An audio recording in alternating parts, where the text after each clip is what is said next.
Hi, my name is Miguel Oropeza. I like sports. I made this project to know what electroplaning means, and well, I like a lot about how the body works and all its functions. Diego Jacome, and I play lacrosse. My favorite thing about science is matter and energy, and what encouraged me to make this project is all about electricity and how it conducts with everything else. I'm very interested in that.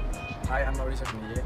I play basketball, and we decided to do this project because we find it really interesting how the iron nail takes the color of the copper slides. And one thing I like about science is that it allows us to understand things that we didn't know before. My name is Eduardo Ortando. We decided to do this project because it allows us to understand alternative uses of electricity other than the one we use at home. One thing I like about science is it helps us find uses for things we didn't know before. The general description for this project starts with ions. The cations attract to the negative part of a cathode, and the anions attract to the positive part of an electrode. So when we mix copper sulfate into a solution, add a copper strip, and then negatively charge a copper nail and positively charge the copper strip, the ions from the copper will stick to the nail and plate the whole nail. We decided to do this project because we find it really interesting how electricity travels through polar substances. Since we're learning this in class, we decided to make a project about it. We were also very interested in how electricity can travel through elements and polar substances and how it can affect physical properties. So we decided to test it. A general summary of what we did starts with the investigation of the proper materials to use.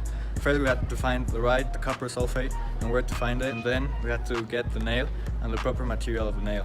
To know the proper material of the nail, we used a magnet and scratched the surface to know it was iron and that the ions would stick to this. Then we had to get some batteries, which we later found out the biggest one didn't work for smaller pieces of copper and smaller nails.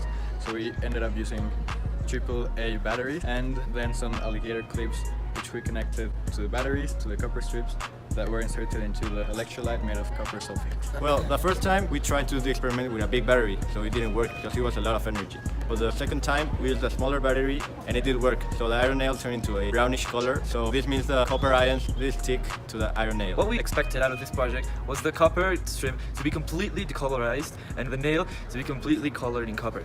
We expected it as soon as we connected the circuit for the system to start acting and the copper to release the ions into the nail. If we were to redo this experiment, we would probably utilize more materials and more amounts of copper sulfate and copper to get a fully covered iron nail.